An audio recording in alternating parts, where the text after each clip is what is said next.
ഈ പ്രധാനമന്ത്രിയുടെ സന്ദർശനത്തിലേക്കാണ് ISROയുടെ ബഹിരാകാശ ദൗത്യമായ ഗഗൻയാൻ പദ്ധതി അവലോകനത്തിനായി പ്രധാനമന്ത്രി അല്പസമയത്തിനകം തിരുവനന്തപുരത്ത് എത്തിച്ചേരും. അടുത്ത വർഷം രാജ്യം ബഹിരാകാശത്തേക്ക് അയക്കുന്ന 4 യാത്രികരെയും പ്രധാനമന്ത്രി പരിചയപ്പെടുത്തും എന്നാണ് വിവരം. സംഘത്തിൽ മലയാളിയായ പ്രശാന്ത് നായരും ഉണ്ട് എന്ന സൂചനകൾ പുറത്തു വരുന്നുണ്ട്. പ്രശാന്ത് കൃഷ്ണയും ഒപ്പം സെൻട്രൽ സ്റ്റേഡിയത്തിൽ നിന്ന് അമൽ തേനംപറമ്പിലും വിമാനത്താവളത്തിൽ നിന്നുള്ള വിവരങ്ങൾ ഉൾപ്പെടെ പ്രേക്ഷകരിലേക്ക് പങ്കുവയ്ക്കുന്ന ആദ്യം പ്രശാന്തിലേക്കാണ്. പ്രശാന്ത്, ഈ ആരൊക്കെയാണ് യാത്രികർ എന്ന കാര്യത്തിൽ സൂചനകൾ ഇന്നലെ തന്നെ വന്നിരുന്നു. ഇനി പ്രധാനമന്ത്രിയുടെ ഭാഗത്തുള്ള സ്ഥിരീകരണമാണ് ആവശ്യമായി വരിക. അതിന് പിന്നാലെ ഈ VSSലെ പരിപാടിക്ക് പിന്നാലെ വലിയൊരു സെൻട്രൽ സ്റ്റേഡിയത്തിലെ പരിപാടി കൂടി BJP സംഘടിപ്പിക്കുന്നുമുണ്ട്. പ്രധാനമന്ത്രിയുടെ സന്ദർശനം ഏത് തരത്തിലാണ്?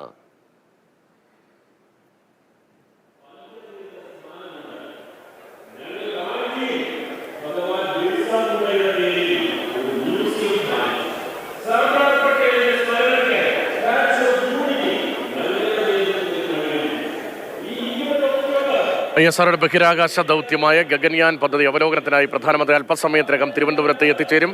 അടുത്ത വർഷം രാജ്യം ബഹിരാകാശത്തേക്ക് അയക്കുന്ന 4 യാത്രികരെയും പ്രധാനമന്ത്രി പരിചയപ്പെടുത്തും. അതുപോലെ തന്നെ BJPയുടെ ഒരു പൊതുസമ്മേളനം കൂടിയുണ്ട് തിരുവനന്തപുരത്ത് സെൻട്രൽ സ്റ്റേഡിയത്തിൽ. പ്രശാന്ത് കൃഷ്ണൻ, പ്രശാന്ത്, കേൾക്കാമെങ്കിൽ ഇന്ന് പ്രധാനമന്ത്രിയുടെ സന്ദർശനവും പരിപാടികളും ഏതൊക്കെ തരത്തിലാണ്?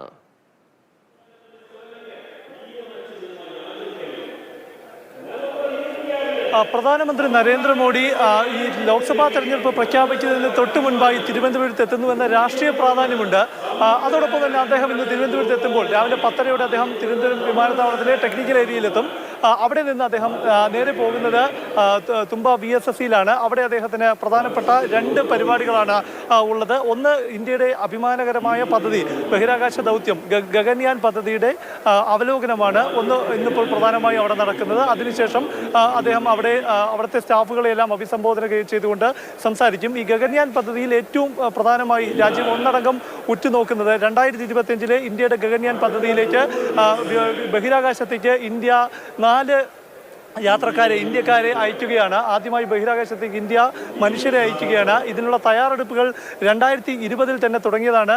ബംഗളൂരുവിലെ ഹ്യൂമൻ ഫ്ലൈറ്റ് റിസർച്ച് സെന്ററിലും ഒപ്പം തന്നെ അവരെ 4 പേരെ കണ്ടെത്തുകയും അത് വ്യോമസേന ഉദ്യോഗസ്ഥരാണ്, വിംഗ് കമാൻഡർമാരാണ്, അവരെ ഗ്രൂപ്പ് കമാൻഡർമാരാണ്, അവരെ പൈലറ്റുമാർ, അവരെ പരിശീലിപ്പിച്ചുകൊണ്ടിരിക്കുന്നു. അവരെ റഷ്യയിലടക്കം അയച്ചു പരിശീലിപ്പിച്ചു. അവരെ ഇന്ന് VSSയിൽ നടക്കുന്ന ചടങ്ങിൽ ഈ പ്രധാനമന്ത്രി അവരെ ലോകത്തിന് മുൻപിൽ പരിചയപ്പെടുത്തും. 4 പേരാണ്. അതിൽ ഒരു മലയാളി അടക്കം 4 പേർ. ഒന്നാം മനസ്സിലാക്കുന്നത് പാലക്കാട് നിന്നുള്ള വ്യോമസേന ഉദ്യോഗസ്ഥനായ പ്രശാന്ത് നായർ എന്ന വൈമാനികൻ അടക്കമുള്ളവരാണ് ഈ സംഘത്തിലുള്ളത്. ഈ 4 പേര് ഇന്നിപ്പോൾ VSSയിലെ ആ പരിപാടിയിൽ പ്രധാനമന്ത്രി ലോകത്തിന് മുന്നിൽ അവതരിപ്പിക്കും. അതായത് ഈ 4 പേരാണ് ഇന്ത്യക്ക് വേണ്ടി ബഹിരാകാശത്തേക്ക് പോകുന്നത്. അതിന് മുന്നോടിയായി ഈ വർഷം ജൂൺ മാസത്തിൽ ഇന്ത്യ ഒരു റോബോട്ടിനെ, വ്യോമമിത്ര എന്ന റോബോട്ടിനെ ബഹിരാകാശത്തേക്ക് അയക്കുന്നുണ്ട്. അത് ഏതായാലും വലിയ അഭിമാനകരമായ പദ്ധതിയാണ് ഗഗൻയാൻ. ആ ദൗത്യത്തിന്റെ ഭാഗമായി 4 പേരെ ബഹിരാകാശത്തേക്ക് അയക്കുന്നു. ആ പേരുകളുടെ പ്രഖ്യാപനമാണ് ഉണ്ടാകാൻ പോകുന്നത്. പ്രശാന്ത്, ഇന്ന് BJPയുടെ പൊതുപരിപാടി ഉൾപ്പെടെ നടക്കാൻ പോകുന്നു. ഒരു തെരഞ്ഞെടുപ്പിന്റെ പ്രചാരണത്തിന്റെ തുടക്കം എന്നുകൂടി കരുതേണ്ടതുണ്ടോ ഈ ഔദ്യോഗികമായ പരിപാടികൾക്കൊപ്പം തന്നെ?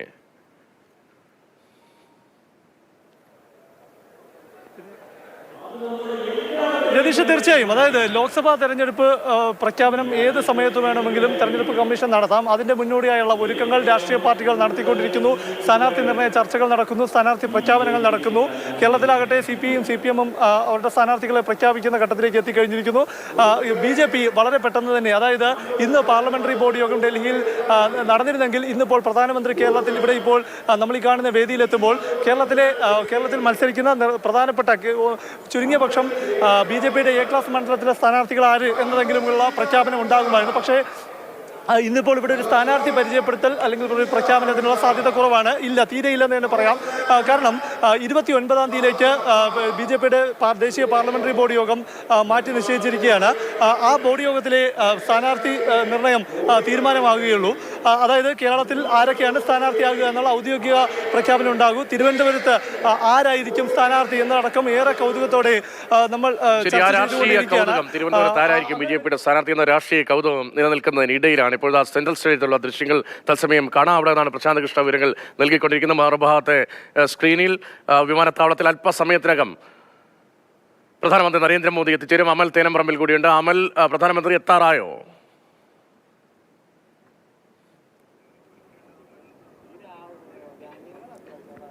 അല്പസമയത്തിനകം തന്നെ പ്രധാനമന്ത്രി നരേന്ദ്രമോദി നമ്മൾ ഈ ദൃശ്യങ്ങളിൽ കാണുന്ന നീല ഗേറ്റ് തുറന്ന് പുറത്തേക്ക് ഇറങ്ങും എന്നുള്ളതാണ് മനസ്സിലാക്കാൻ കഴിയുന്നത്. സജ്ജീകരണങ്ങൾ പൂർത്തിയായി കഴിഞ്ഞു.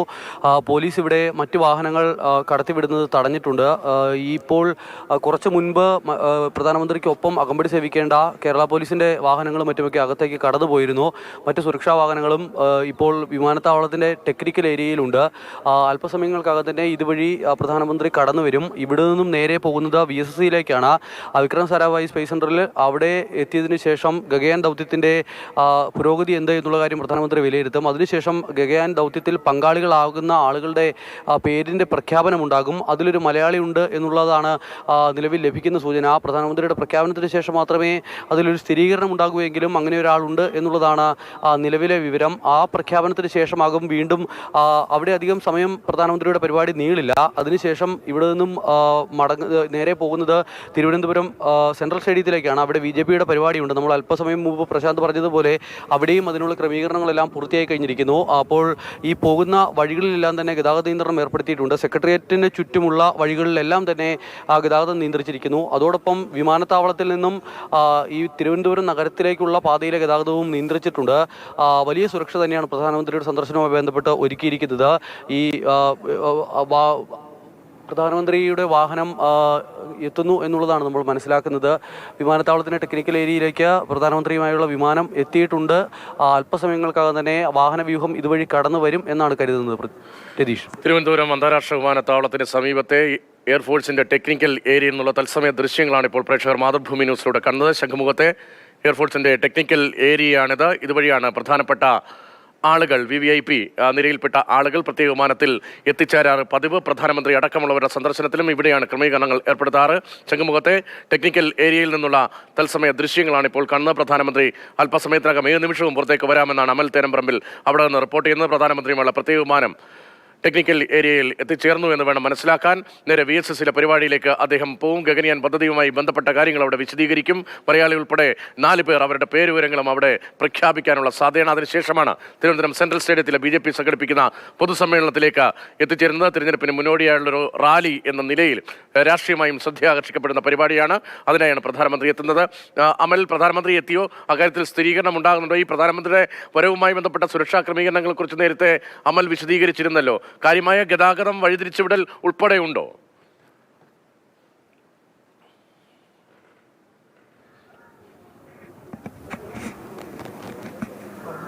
തിരുവനന്തപുരം നഗരത്തിലാകമാനം ഗതാഗതം നിയന്ത്രിച്ചിട്ടുണ്ട്.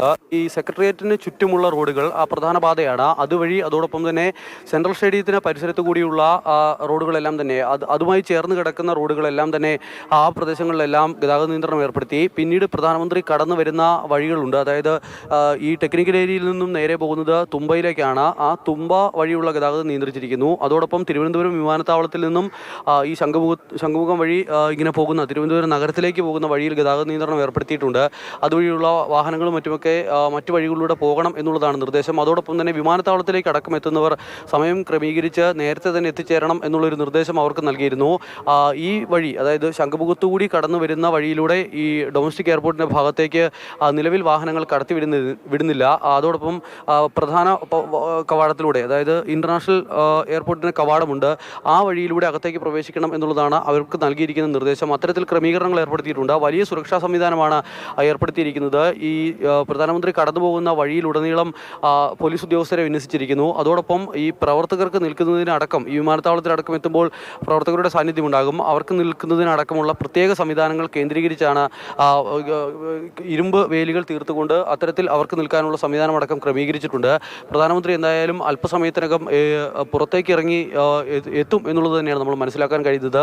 വളരെ കുറച്ച് നാളുകൾക്കിടയിൽ പ്രധാനമന്ത്രി തുടർച്ചയായി 2 വട്ടം വന്നു പോയിരുന്നു തൃശ്ശൂരിൽ. അതിനുശേഷം വീണ്ടും ഒരു സന്ദർശനം തിരുവനന്തപുരത്തേക്ക് ഉണ്ടാവുകയാണ്. തിരുവനന്തപുരത്തും തൃശ്ശൂരിലേതുപോലെ സമാനമായ റോഡ് ഷോയും മറ്റുമൊക്കെ ഉണ്ടാകുമെന്നുള്ള സൂചന നേരത്തെ ഉണ്ടായിരുന്നുവെങ്കിൽ ആ റോഡ് ഷോ ഉണ്ടാകില്ല എന്നൊരു സ്ഥിരീകരണം ഇപ്പോൾ ഉണ്ടാവുകയാണ്. പ്രധാനമന്ത്രിക്ക് തിരക്കിട്ട പരിപാടികളാണ് വരുന്ന ഇന്നും നാളെയുമായുള്ളത്. 3 സംസ്ഥാനങ്ങളിലെ സന്ദർശനം ഇന്നും നാളെയുമായി നടക്കും. ഇന്നിപ്പോൾ കേരളത്തിലെ പരിപാടി കഴിഞ്ഞ ശേഷം 12 മണി മുതൽ 1 മണി വരെയാണ് ഈ സെൻട്രൽ സ്റ്റേഡിയത്തിൽ പ്രശാന്ത് കൃഷ്ണൻ നിൽക്കുന്ന സ്ഥലത്ത് പ്രധാനമന്ത്രിയുടെ പരിപാടി ഉണ്ടാവുക.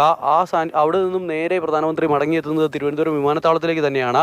വിമാനത്താവളത്തിൽ എത്തിയതിനു ശേഷം തമിഴ്നാട്ടിലേക്ക് പോകും. തമിഴ്നാട്ടിൽ 17,000 കോടി രൂപയുടെ വലിയ പദ്ധതികളുടെ പ്രഖ്യാപനമുണ്ട്. അത് മാത്രമല്ല വിവിധ രാഷ്ട്രീയ പരിപാടികളിലും പ്രധാനമന്ത്രി പങ്കെടുക്കുന്നു. ശരി, അങ്ങനെ തിരക്കിട്ട പരിപാടികൾക്കായാണ് പ്രധാനമന്ത്രി തെക്കേ ഇന്ത്യയിലേക്ക് എത്തുന്നത്. അല്പസമയത്തിനകം എയർഫോഴ്സ് ടെക്നിക്കൽ ഏരിയയിൽ പ്രധാനമന്ത്രി എത്തിച്ചേരും. അമൽ തേനമ്പ്രമിലാണ് അവിടെ നിന്നുള്ള വിവരങ്ങൾ നൽകുന്നത്. BJPയുടെ പൊതുപരിപാടി സെൻട്രൽ സ്റ്റേഡിയത്തിൽ തുടങ്ങിയാണ്. പ്രധാനമന്ത്രി ആ പരിപാടിയിലും പങ്കെടുക്കുന്നുണ്ട്. തെരഞ്ഞെടുപ്പിന് മുന്നോടിയുള്ള പ്രചാരണ പരിപാടികൾക്ക് തുടക്കമെന്ന് വിശേഷിപ്പിക്കാനാകുന്ന പരിപാടിയോടെ പ്രശാന്ത് കൃഷ്ണയും തുടരുന്നുണ്ട്. പ്രധാനമന്ത്രി എത്തുമ്പോൾ നമുക്ക് വീണ്ടും ഈ ദൃശ്യങ്ങളിലേക്കും ഒപ്പം ഈ പരിപാടികളുടെ വിശദാംശങ്ങളിലേക്കും തിരികെ എത്താം.